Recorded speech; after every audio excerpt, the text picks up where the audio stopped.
Kita telah berada di malam kelima daripada sholat tarawih dan berada di hari keempat daripada bulan Ramadan.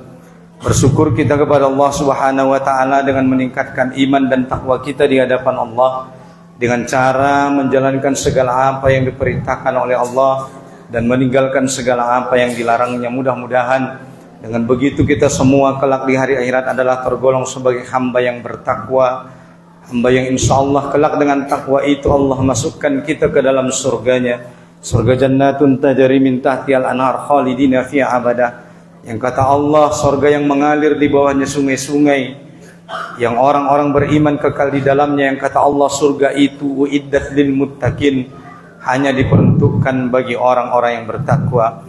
Ma'asyiral muslimin rahimakumullah, selawat salam semoga senantiasa terlimpah tercurah kepada Sayyidul Anbiya wal Mursalin Khatamun Nabiin.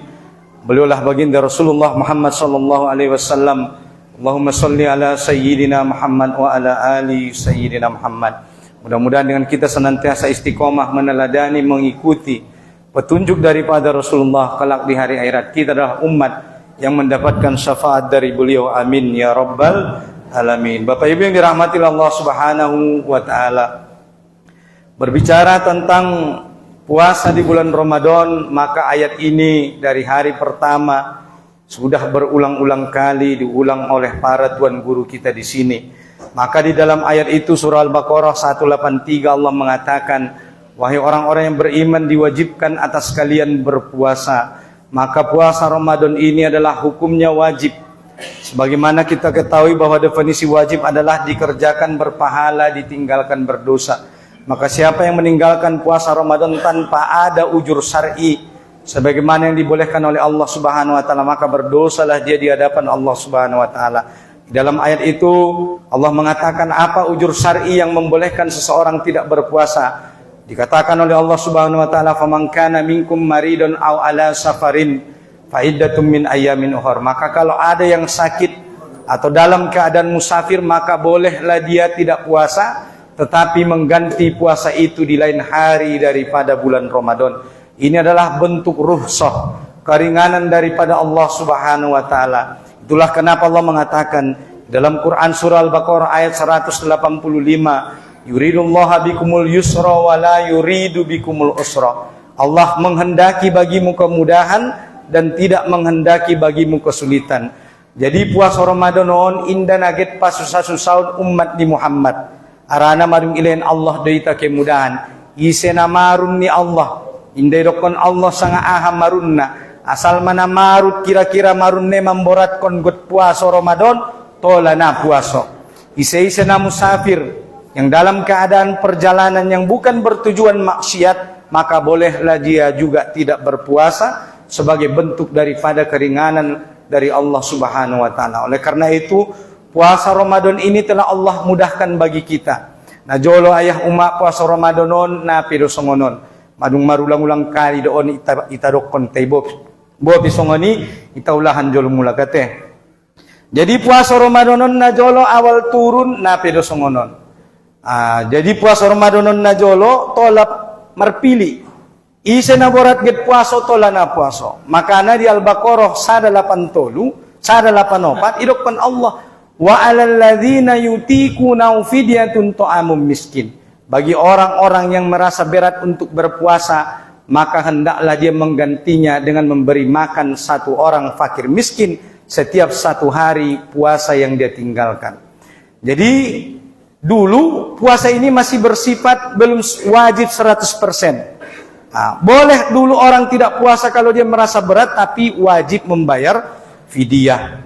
Setelah turun Quran surah Al-Baqarah 185 barulah wajib sepenuhnya. Faman syahida minkumus sahra falyasum.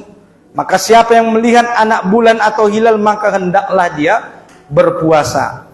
Baik berat atau tidak berat, maka hendaklah dia berpuasa, kecuali orang yang sakit atau dalam keadaan musafir. Maka dalam ayat 185 Allah mengulangi, wa man kana minkum maridan aw ala safarin. Siapa yang sakit atau musafir, maka bolehlah dia tidak berpuasa.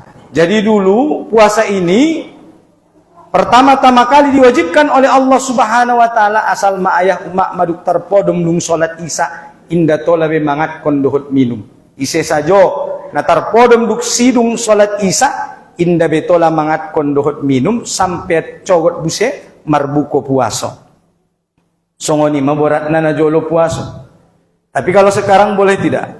Boleh. Telah Allah bolehkan. Allah sebutkan di dalam Quran surah Al-Baqarah ayat 187.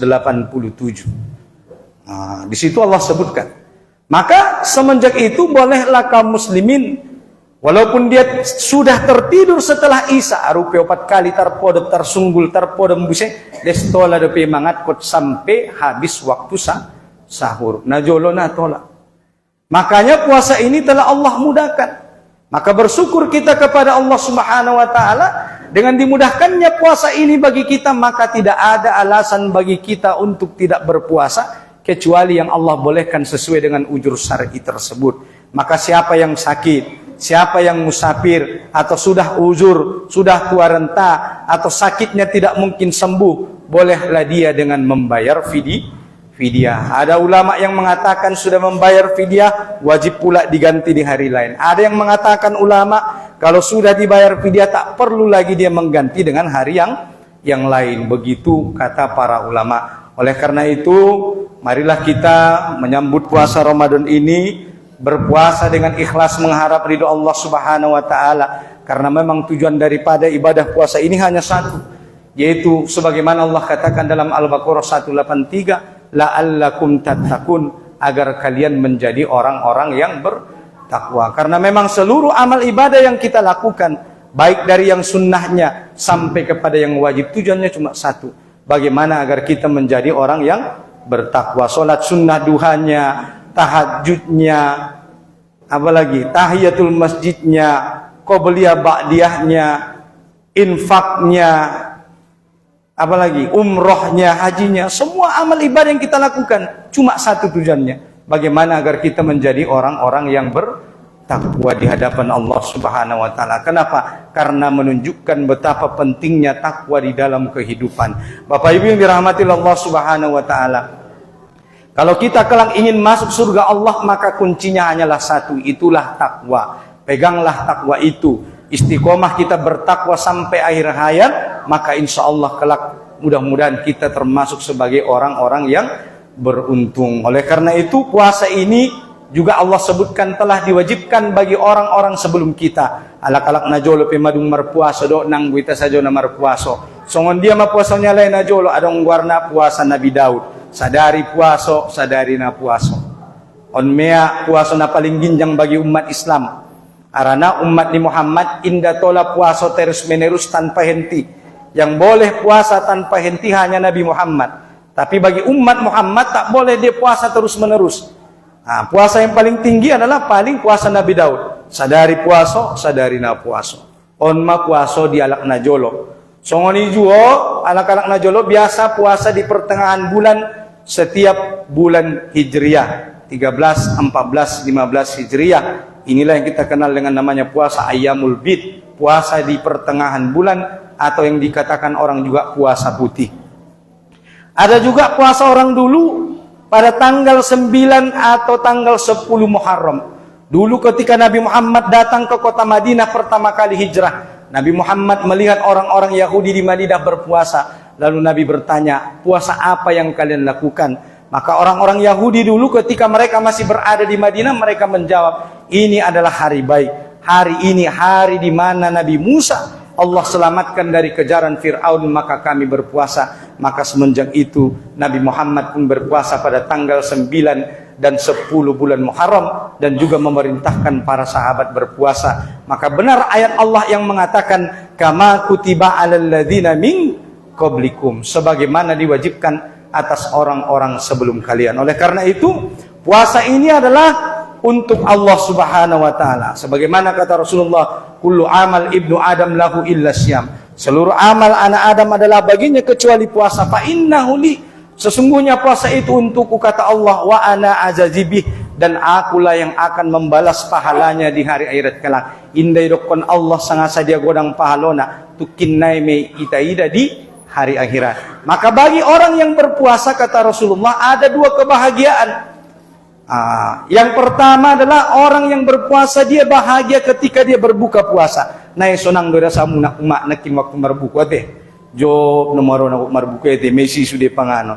Itulah kebahagiaan bagi orang yang mau berpuasa. Dan kebahagiaan yang kedua bagi orang yang berpuasa adalah kelak di hari akhirat. Orang-orang yang berpuasa pada bulan Ramadan akan berbahagia ketika bertemu dengan Allah. Kenapa? Karena melihat betapa besarnya pahala puasa Ramadan. Itulah kenapa Allah enggak nampakkan, Allah enggak sebutkan betapa besar pahalanya, maka Allah simpan untuk kita di hari akhirat sebagai kejutan atau surprise bagi kita. Oleh karena itu kata Allah, kata Rasulullah sallallahu alaihi wasallam, as-siyamu junnah.